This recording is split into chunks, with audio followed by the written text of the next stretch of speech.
Hi, my name is Kevin Whitt, and I am the founder of Culture Warriors of America. And I am here, I want to say thank you all for being here, first of all, especially taking the time away from your family on a Sunday evening. But I want to say, first and foremost, thank you to Attorney General Ken Paxton. Thank you for finally saying the truth of what pediatric gender transition is. And it is child abuse. There is no ifs, ands, or buts, or any other way to look at it. Pediatric gender transition is child abuse. I don't stand here today because I dislike anyone or because I hate anyone, like the left likes to say that I am a trans hater. In fact, I know very well both sides of this argument because for 20 years, I lived my life as a transgender woman. For 20 years, I am 43 years old. I came out of the closet at 15 in the 90s when it was not cool, it was not trendy. And I transitioned in high school. I started dressing as a girl at 16 and living as a girl at 17. It was not cool back then. I lived hell every day in school being bullied by people. But I was a very feminine child. I was a very feminine boy, naturally. And some people like to say, well, if a male is feminine, then they must be supposed to be a female. That is a lie straight from the pits of hell. Because let me tell you, just because a little boy is more feminine than the rest does not equate homosexuality, and it damn sure does not equate transsexuality. So anybody that says that is a lie. And whenever I came out, I went to a gender therapist. First of all, let's just go back and take a look at my past. I lived a very dysfunctional life. I was abused physically, verbally, and sexually by my father. And I was raped when I was 15. So what else do you think that I would be whenever I hated men? I thought all men were evil and they wanted to harm me. And all my role models were female. I looked up to women. Women were the strong ones. Women were the ones that were bold and courageous. So of course I wanted to be a woman because I had only negative male influences in my life. I would say that probably most of these trans kids have a similar story. Now, I'm not saying that all trans kids have been physically or sexually abused, but the majority have been emotionally neglected. When I say emotionally neglected, I mean their parents were not there in their life emotionally. Not because they wanted to not be, not because they were bad parents, but just because they do the best they know how to parent their children. So whenever I came out, I started going to a gender therapist. Now let me tell you, I went to this gender therapist one time. On the first time I went, she said, oh, I told her I had been sexually abused.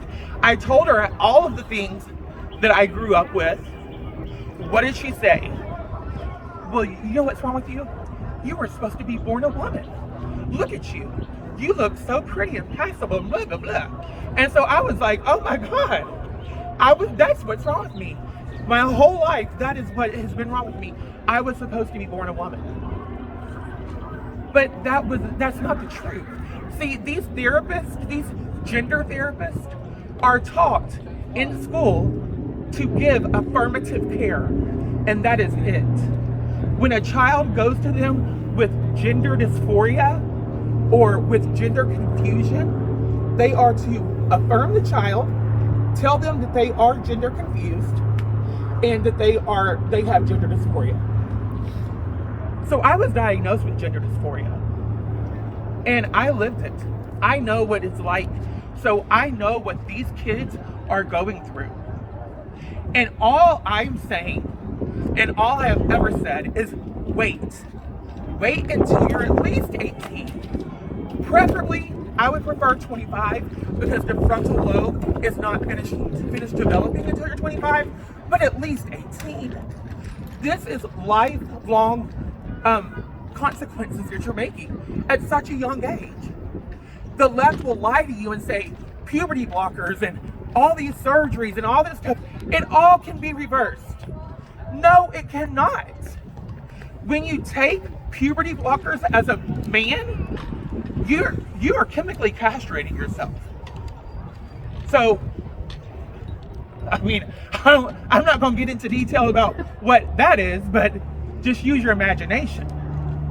You develop breast, you start gaining weight where a woman would gain weight. This stuff is not reversible. I know because I took hormones. I still have that fatty tissue that will never go away. And so what I'm saying is they are lying. This is not reversible. So I think a child would need to know in their heart what they are really, really doing and the consequences it will have for the rest of their life. A third grader, a 3-year-old or a 5-year-old, they don't even know what they want to eat for breakfast, let alone what gender they want to be for the rest of their life.